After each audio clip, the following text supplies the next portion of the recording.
Bonjour chers voyageurs, chers amis, Seb Travel vous présente aujourd'hui sa destination favorite. On la surnomme le paradis des randonneurs, des astronomes et des botanistes, le jardin de l'Espagne, l'île du printemps éternel et des bienheureux. Certains la considèrent comme un vestige de l'Atlantide ou même du jardin des Hespérides. Bienvenue à Tenerife.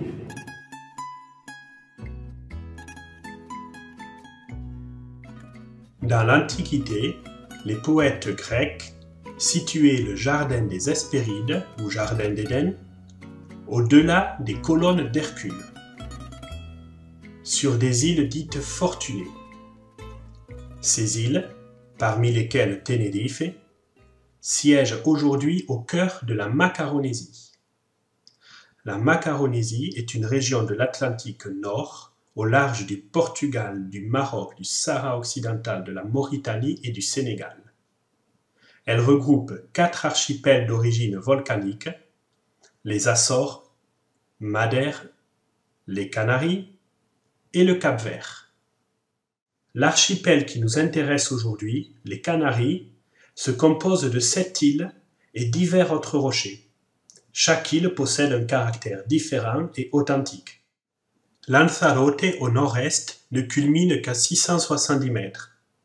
C'est une île soumise au vent et à la sécheresse, avec la plus forte concentration de volcans de l'archipel. 150, soit environ 1 tous les 500 mètres.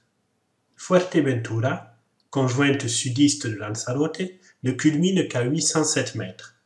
Elle possède beaucoup moins de volcans, mais un caractère plus désertique. Elle est en effet l'île la plus proche du Sahara, et on reconnaît du ciel sa belle écharpe blanche. Gran Canaria, mal nommée car elle n'est pas la plus grande île, culmine à 1949 mètres. Toute ronde, elle est la seule à posséder de grandes dunes de sable, mais peut aussi être fière de ses gorges, forêts de pins, cratères et côtes escarpées. La Palma, au nord-ouest, culmine à 2426 mètres, et possède un important observatoire astronomique. Elle se distingue par son impressionnant cratère central, ses forêts subtropicales et ses cascades. La Gomera se distingue par ses forêts primaires denses, ses ravins infranchissables et son langage sifflé unique, le silbo.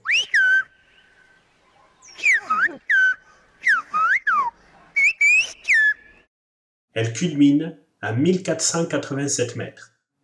El Hierro, au sud-ouest, est la plus petite, récente et sauvage île de l'archipel. Il y vit une espèce de lézard tacheté géant dont il ne reste que quelques individus.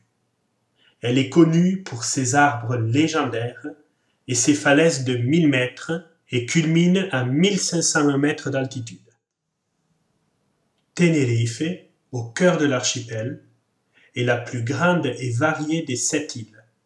On y trouve les forêts primaires, les pinèdes canariennes, les gorges, les côtes sauvages et escarpées, une végétation exotique et luxuriante, des paysages désertiques, et plus de 95 volcans, dont le sommet de l'île, de l'archipel et de la Macaronésie, Sa Majesté le Teide, 3718 mètres. À 320 km au large du Sahara occidental, ces multiples paysages se répartissent sur une superficie pourtant inférieure au quart de la Corse.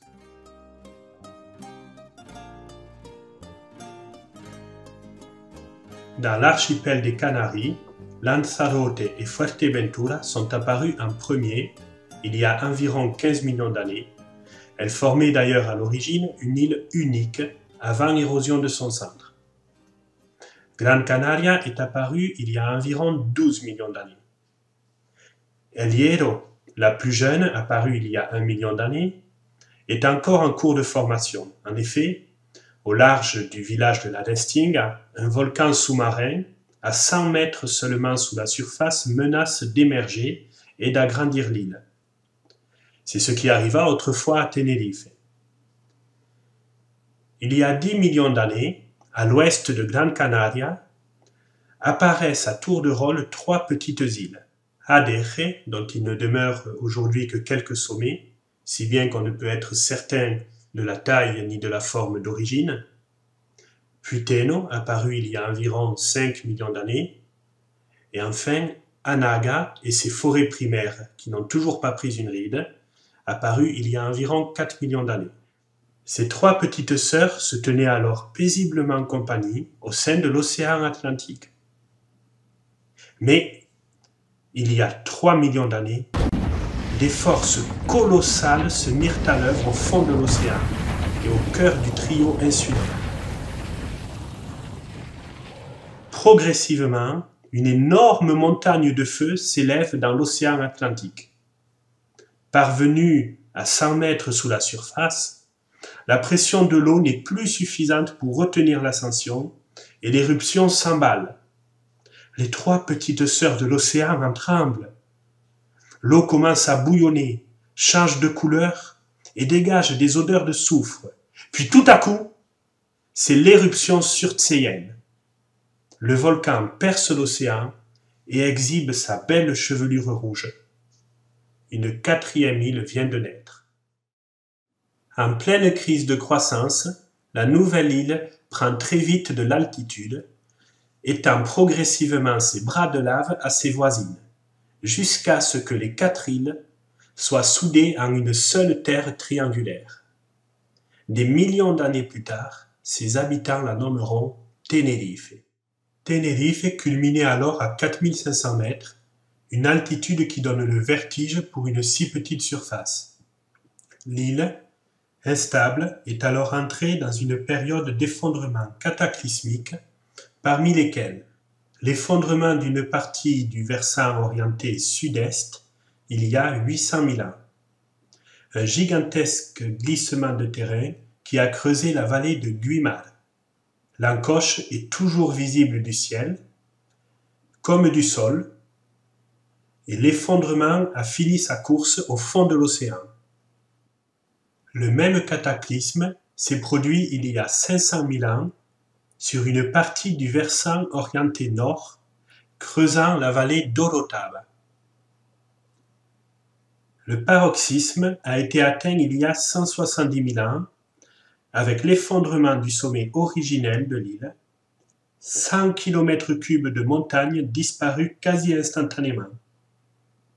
Les expéditions sous-marines ont retrouvé les restes du sommet originel au fond de l'Atlantique, au nord de l'île. Ces effondrements ont aiguisé une crête nommée dorsale, reliant le centre de l'île à la région d'Anaga, ainsi qu'un immense cratère de 160 km², l'une des plus grandes calderas du monde, nommée Las Cañadas. À l'issue de ces effondrements, Tenerife ne culminait plus qu'à 2720 mètres. Son sommet était alors le Alto de Guajara, point culminant de la Sierra de Guajara, un cirque montagneux entourant le cratère des Cañadas. Tenerife est né, a grandi et s'est effondré.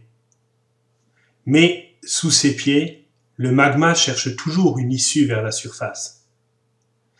Tenerife est tel un phénix, renaît alors progressivement de ses cendres. De nouveaux volcans apparaissent au cœur même de la caldeira des Cañadas. La Montaña Mostaza, ou volcan moutarde, la Montaña Blanca, ou Mont Blanc,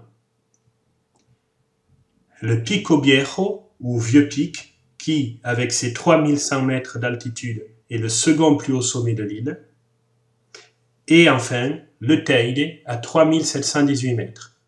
Le cratère des Cañadas, résultat de l'effondrement du sommet originel, est aujourd'hui une caldeira unique de 160 km². Une caldeira, c'est un cratère d'envergure kilométrique. Il y a 170 000 ans, lorsque le sommet originel s'est effondré, la caldeira était constituée de 2 semi-calderas tangentes, elles-mêmes fractionnées en diverses petites calderas ou cratères d'envergure métrique. C'est pourquoi cette caldeira de 160 km² se nomme aujourd'hui Las Cañadas, c'est-à-dire les cratères. Les 2 semi-calderas d'origine sont encore visibles aujourd'hui, car séparées par des formations rocheuses extraordinaires, produits de l'érosion de leurs parois tangentes, les Roques de Garcia. La semi-caldeira ouest se situe en moyenne 100 mètres en dessous de sa voisine à l'est. Les divers cratères et petites sous-calderas composant chacune de ces 2 semi-calderas ne sont plus visibles aujourd'hui. On ne peut deviner qu'une fraction de leur contour en observant les parois intérieures des cañadas. Ces parois révèlent au grand jour l'intérieur du volcan originel et des multiples strates superposées au fil des éruptions semi-explosives. C'est pourquoi ce type de volcan conique se nomme stratovolcan. Le trio de stratovolcans siamois Montaña Blanca, Pico Viejo, Teide siège au cœur des cañadas, tel un véritable podium. Tenerife compte aujourd'hui pas moins de 95 stratovolcans, nus ou recouverts de pinèdes canariennes, mais également des champs de lave résultant d'éruptions effusives, nommées Malpaís. Le volcanisme est toujours actif sur l'île, tel qu'en témoignent les fumerolles de soufre au sommet du Teide, et la fréquence des éruptions est de l'ordre du siècle. Les principales éruptions connues de Tenerife survinrent au Teide en 1492, à Güímar en 1705 et détruisit le village de Garachico en 1706, sur les flancs du Pico Viejo en 1798, et la dernière, en 1909, créa le flamboyant volcan Chiniero, qui épargna de justesse le village de Santiago del Teide. Nous détaillerons ultérieurement les divers types de roches volcaniques, mais la géologie de Tenerife ne se résume pas aux Malpaís et stratovolcans. L'île nous présente également de remarquables aiguilles volcaniques ou pitons rocheux, de belles cavités, des plages sauvages de galets ou de lapilli, c'est-à-dire des cendres volcaniques, des falaises abruptes plongeant dans l'océan, comme par exemple celle de Los Gigantes, 600 mètres d'aplomb, qui résulte aussi de l'effondrement plus tardif des côtes ouest du massif de Teno. Et surtout, de spectaculaires gorges nommées barrancos. Le barranco le plus sensationnel de l'île s'étend du pittoresque village de Masca à sa plage sauvage.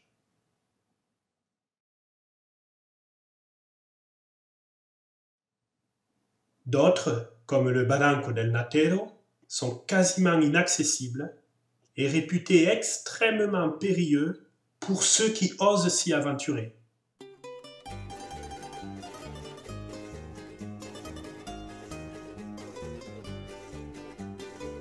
L'industrie du tourisme aime diviser l'île en deux, la face nord, humide, et la face sud, ensoleillée. C'est un peu plus complexe et moins caricatural que ce traditionnel clivage nord-sud. Il y a bien une frontière zone sèche, zone humide, mais elle ne suit pas exactement une ligne d'est en ouest qui diviserait l'île entre le nord et le sud. L'histoire géologique de l'île permet de distinguer 4 régions sauvages et protégées très favorables à la randonnée pédestre. La région d'Adeje à la pointe sud, dont seuls quelques sommets et barrancos témoignent encore du vécu de l'ancienne île d'Adeje.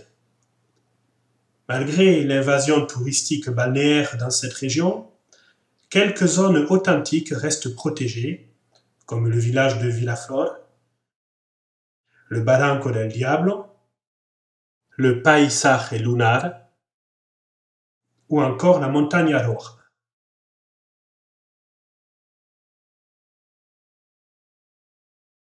Le massif de Teno, correspondant encore au contour de l'ancienne île de Teno, à la pointe nord-ouest, frontière entre la zone sèche et la zone humide, ce massif se distingue par sa variété de paysages, ses falaises vertigineuses et ses barrancos superlatifs.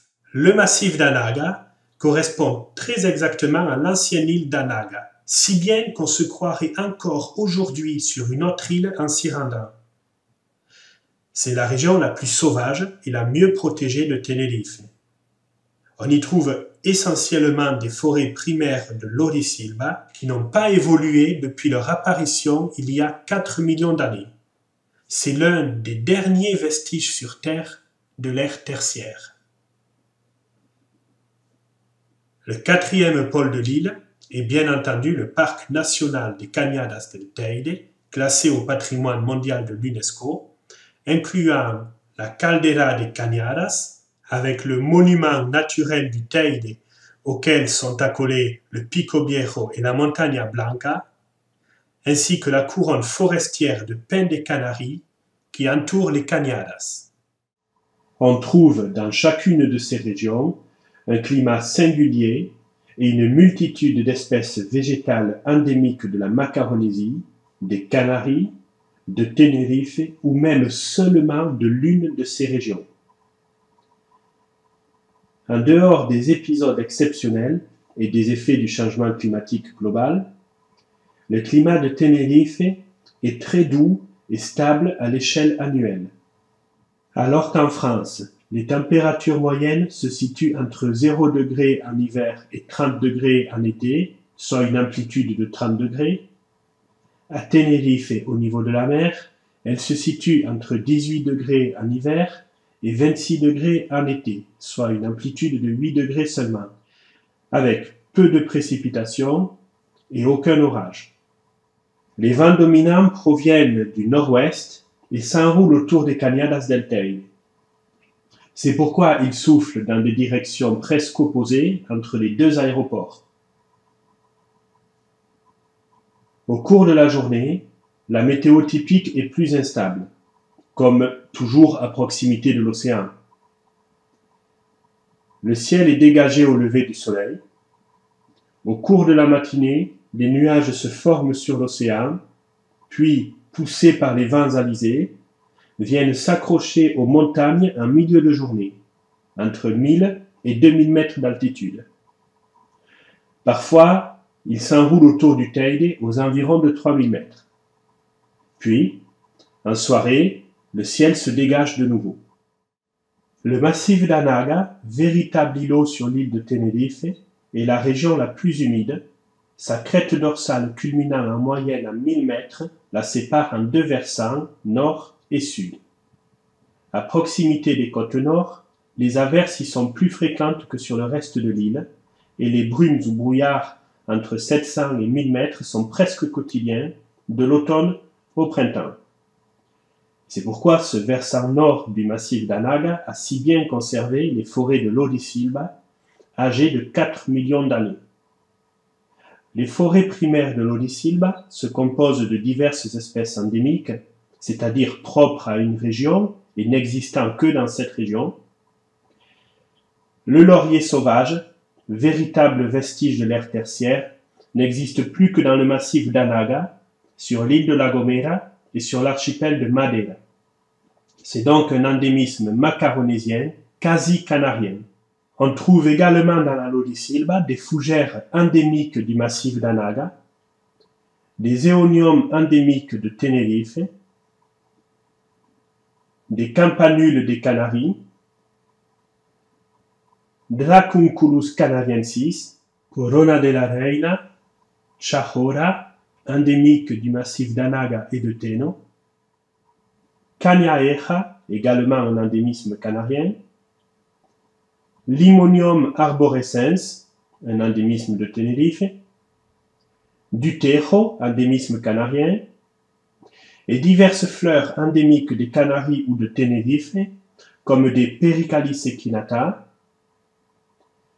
Acebinios, ou des Oncus acaulis, une espèce endémique de pissenlit atteignant le plus souvent entre 1 et 2 mètres et pouvant atteindre jusqu'à 3 mètres de haut. En dehors des forêts, on trouvera dans le massif d'Anaga d'autres endémismes, comme les Benenillos. Cette sorte de mini-melon endémique des Canaries peut donner envie, mais il est malheureusement très toxique. On trouve également des euphorbes lamarckii, Atropurpurea ou Canariensis, le forbe le plus répandu sur les îles Canaries. Des dragonniers, des Echium giganteum, des Echium simplex ou Tachinaste blanc, une belle pièce montée florale. La liste des endémismes est loin d'être exhaustive. Il y a en effet plus de 2500 endémismes canariens sur l'île de Tenerife. En quittant le massif d'Anaga, nous passons par la ville historique de La Laguna et l'aéroport nord, qui peuvent également être envahis par le brouillard très rapidement. Nous nous rendons maintenant sur le massif de Teno, à travers le versant nord-nord-ouest de l'île. Les campagnes, au bord des routes, sont souvent couvertes de belles capucines de Tenerife et nous ravissent de leur végétation exotique. Palmiers des Canaries, cactus, dragonniers, euphorbes, papayes, culture de bananes. La crête du massif de Teno marque la frontière, souvent soudaine, entre la zone humide et la zone sèche. La variété d'endémismes dans cette région est très impressionnante. Pin des Canaries et Laurisilbas sur les versants humides, palmiers des Canaries, euphorbes et cactus sur les versants secs. Le pin des Canaries est souvent fin et se caractérise par une grande résistance au feu et des aiguilles regroupées par 3. Les Laurisilbas sont moins denses et moins préservés que dans le massif d'Anaga, mais on y retrouve les Pericalis, Campanules, Zoncus ou pissenlit géant, les Morgalianas, sorte de gros boutons d'or, le palmier des Canaries ou Phoenix canariensis est tout rond et se caractérise également par une grande résistance au feu. On le trouve sur les versants secs en compagnie de divers cactus qui n'ont certes rien d'endémique, de même que les agaves américaines, et également des espèces endémiques comme les euphorbes Atropurpurea, Benenillos, Bea simple, Zoncus acaulis, Euphorbia canariensis, Eonium, Echium simplex, Chardon de Tenerife, Zoncus canariensis, qui est un véritable arbre pissenlit, Echium giganteum, Balo et Cytinus hypocystis. Nous longerons maintenant la côte ouest, consacrée au tourisme balnéaire de masse, véritable réserve artificielle pour la protection du Touristus moutonus normophilus, dont nous reparlerons ultérieurement. Notre destination est la région d'Adeje, presque toujours ensoleillée, en amont et à l'écart des zones touristiques. Le climat y est plus chaud et sec que sur le reste de l'île, mais l'altitude apporte un peu de fraîcheur. Nous ne trouverons dans cette région aucun endémisme dont nous n'ayons déjà parlé, pin des Canaries et euphorbes pour l'essentiel. Toutefois, le Barranco del Diablo, gorge du diable, insolite mais trop touristique à notre goût, donne à voir une végétation aquatique assez rare pour Tenerife. Quant à la Montaña Roja, magnifique volcan en bord de mer, il nous offre de belles ficoïdes à cristaux, mais il ne s'agit pas d'un endémisme. Si l'on peut fractionner Tenerife sur le plan horizontal en 2, en 3 ou en 4, on ne peut la comprendre sans la fractionner également sur le plan vertical. On distingue 4 étages sur l'île de Tenerife. De 0 à 1000 mètres, la température moyenne s'étend de 22 degrés au niveau de la mer à 15 degrés à 1000 mètres d'altitude. En effet, l'atmosphère terrestre est constituée de telle sorte qu'en s'élevant, on perd 2 degrés tous les 300 mètres. Autrement dit, il fait 2 degrés de moins au sommet de la tour Eiffel qu'à sa base. Ce premier étage accueille des cactus et euphorbes dans toutes les régions, davantage de palmiers dans les régions humides, et les forêts primaires sur le versant nord d'Anaga et nord-est de Teno. De 1000 à 2000 mètres, la température moyenne s'étend de 15 degrés à 1000 mètres d'altitude, à 8 degrés à 2000 mètres. C'est l'étage des pinèdes canariennes et leurs sous-bois de Lotus campylocladus, Amagantes de Pinar et Berrequillos canarios, entre autres endémismes. De 2000 mètres à 3000 mètres, la température moyenne s'étend donc de 8 degrés à 2000 mètres à 1 degré seulement à 3000 mètres. C'est l'étage dit alpin où la végétation devient beaucoup plus rare, mais très endémique au point que certaines espèces n'existent que sur certaines parois de la caldeira des Cañadas. De 3000 mètres à 3718 mètres, la température moyenne s'étend de 1 degré à 3000 mètres à moins 4 degrés au sommet du Teide. Dans ce dernier étage, nous ne trouvons plus aucune trace de vie sur Terre. C'est un monde entièrement minéral où seul le bleu du ciel diurne et les vapeurs de soufre diluées dans ce qui reste d'oxygène nous permettent de croire que nous ne sommes pas sur la Lune. Nous nous rendons maintenant dans l'étage alpin, au cœur de l'île, dans la caldeira des Cañadas del Teide.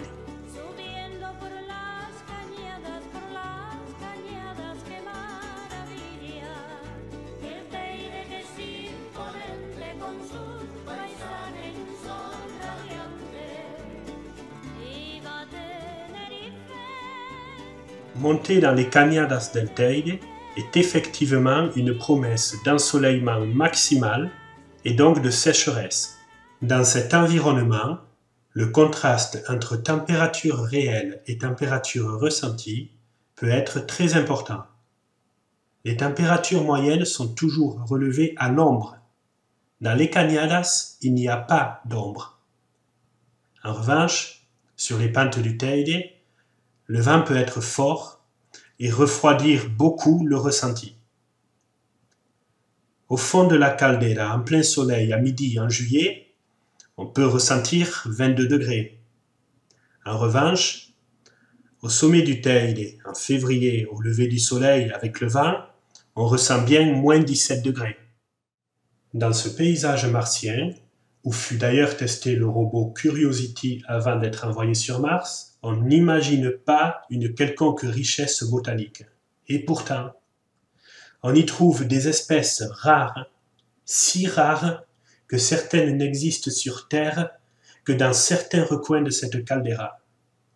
Pajolera de Cumbre, endémique des zones de haute altitude de Tenerife et La Palma.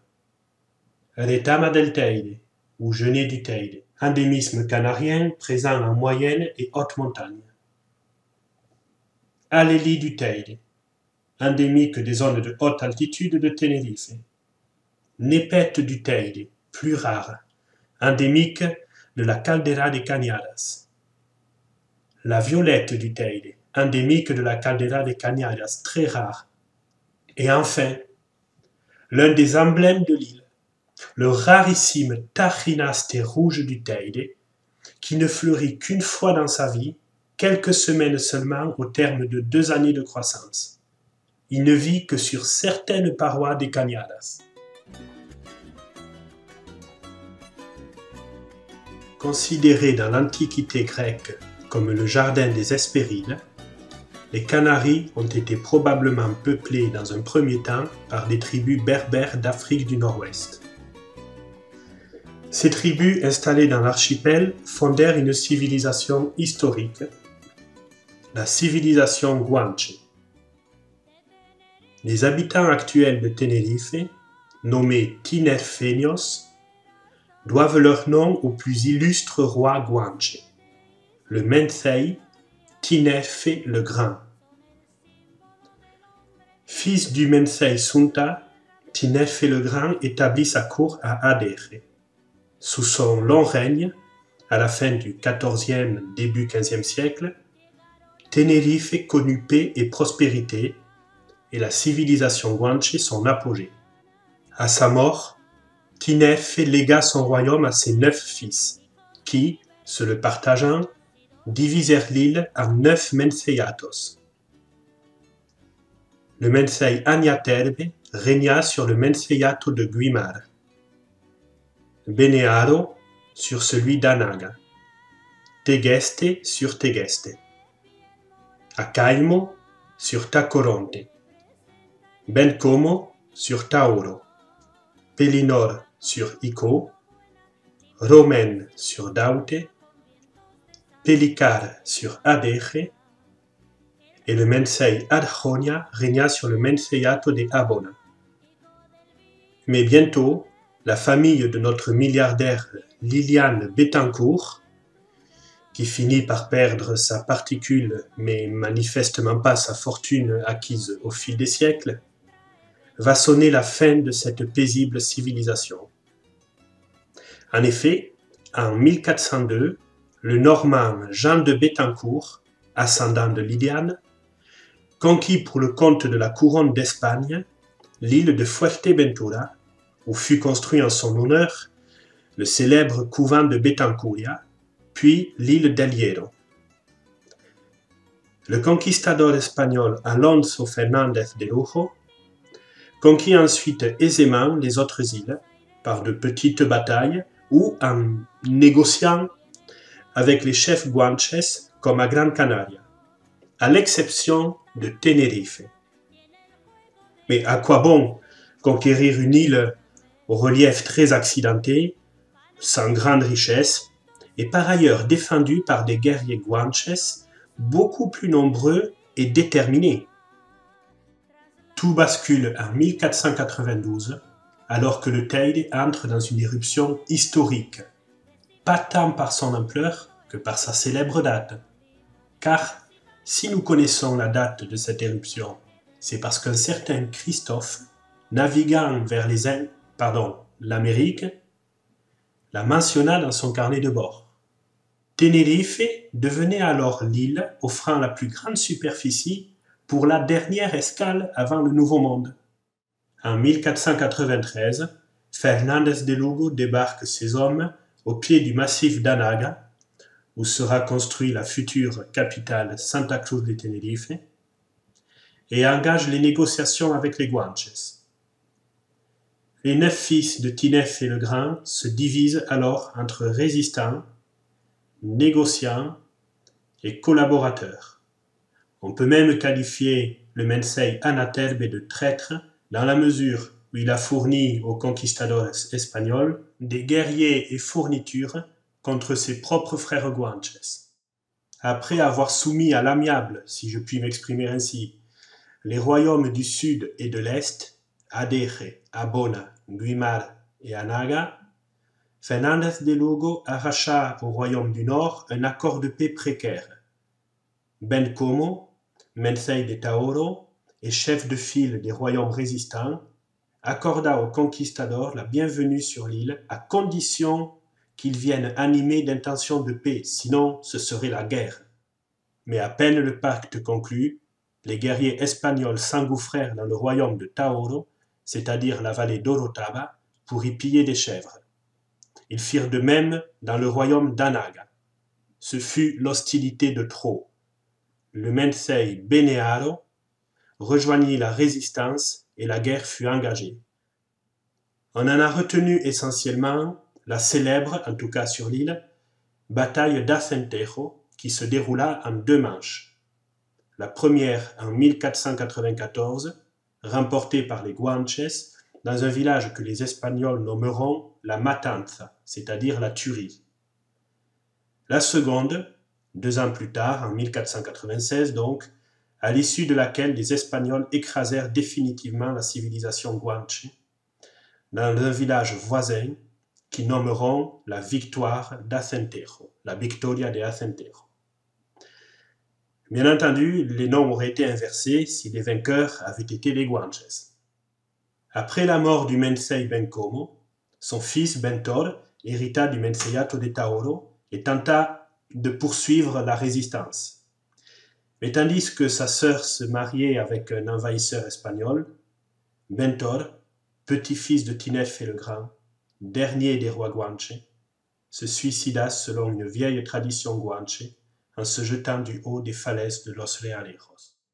Une fois l'île conquise par l'Espagne, les Menceyes survivants, Adjonia, Añaterbe, Benearo, Tegeste, Romaine et Pelicar, furent conduits à Madrid pour y être présentés au roi catholique Isabelle de Castille et Ferdinand d'Aragon.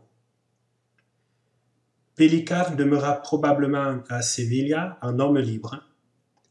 Añaterbe et Adjonia purent retourner à Tenerife et s'intégrèrent dans la civilisation espagnole. Tegeste fut réduit en esclavage pour avoir résisté à l'invasion espagnole.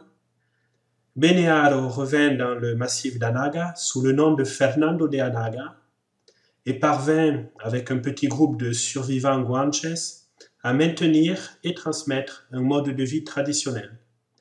C'est ainsi que malgré la disparition de la civilisation guanche, certaines caractéristiques culturelles sont parvenues jusque nous. La lutte canarienne, le silbo, langage sifflé, la descente de pentes vertigineuses à l'aide de grands bâtons, et le gofio, une farine de céréales grillées. En 1496, Alonso Fernando de Lugo fonde la première ville coloniale de Tenerife en hommage à Christophe Colomb, sur un ancien lac vénéré des Guanches et à l'emplacement supposé de la lagune de l'ancienne île d'Anaga, San Cristóbal de la Laguna, Saint-Christophe de la Lagune, plus couramment nommé La Laguna. Mais, à peine l'archipel totalement conquis par la couronne d'Espagne, les colons durent faire face à de nombreuses attaques de corsaires et pirates français, anglais, hollandais et maures durant tout le XVIe siècle. Des fortifications furent édifiées pour protéger les îles tout le long des côtes, comme à Santa Cruz de Tenerife, Puerto de la Cruz ou Garachico par exemple. C'est également l'époque de la culture de la canne à sucre, ensuite exportée vers l'Amérique latine. Au XVIIe siècle, les attaques de pirates cédèrent leur place aux premières tentatives de conquête anglaises. En effet, les Anglais commencèrent également à s'intéresser aux Amériques. À la fin du XVIIe siècle, la couronne d'Espagne encourage une émigration massive des Canariens vers l'Amérique du Sud afin de la peupler et d'y apporter la culture latine. En nous promenant dans le cœur historique de la Laguna ou d'autres villes historiques de Tenerife, nous retrouvons une architecture, un style, une ambiance qui nous semble propre à l'Amérique latine.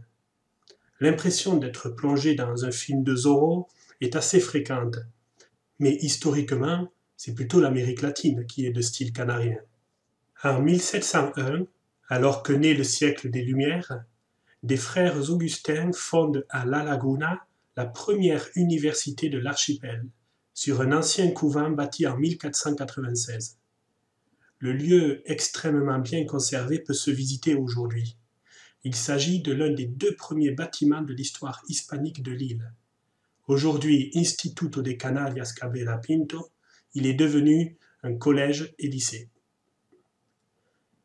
Les tentatives de conquête anglaise s'achèvent en 1797 avec l'une des rares défaites de l'amiral Nelson dans la bataille de Santa Cruz de Tenerife, malgré 2 fois plus de soldats et 4 fois plus de canons.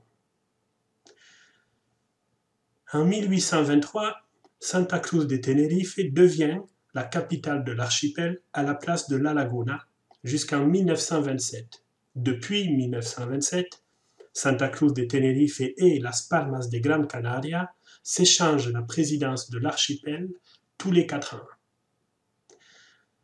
Après un 19e siècle relativement paisible, Tenerife plonge en 1936 dans l'ère franquiste. Il m'est pénible de devoir admettre que c'est depuis Tenerife que le dictateur Franco a préparé son coup d'État. Durant l'époque franquiste, c'est-à-dire de 1936 à 1975, les Canariens plongent dans la misère et l'obscurantisme. Les nazis, en revanche, sont bienvenus sur l'île et s'y installent, et ouvrent même des écoles. À la mort de Franco, en 1975, l'archipel gagne en autonomie et en prospérité. C'est le début de l'ère touristique. Pendant longtemps, ce tourisme n'a concerné que les Espagnols et les Allemands, les Français ayant été les derniers à s'y intéresser, en particulier depuis 2015. Une ironie historique si l'on se souvient que le premier à avoir conquis les Canaries fut le Normand Jean de Béthencourt. 1977 est une date tristement célèbre dans l'histoire de Tenerife, mais plus encore de l'aviation. Il s'agit en effet du plus grave accident aérien de l'histoire de l'aviation civile, une collision entre 2 Boeing 747 sur l'aéroport Nord, résultant d'une somme importante de facteurs défavorables, brouillard, facteurs humains, communication notamment, insuffisance technique, un cas d'école à l'origine d'un énorme progrès dans le domaine de la sécurité aérienne. En aviation, il y a clairement un avant et un après 1977. Suite à cet accident, et face à la croissance du trafic aérien, un nouvel aéroport est construit en 1978 au sud de l'île, dans une zone qui ne connaît pas de brouillard. Aujourd'hui, bien entendu, l'aéroport Nord est parfaitement équipé pour faire face au plus dense des brouillards. Il répond parfaitement aux exigences actuelles en matière de sécurité aérienne.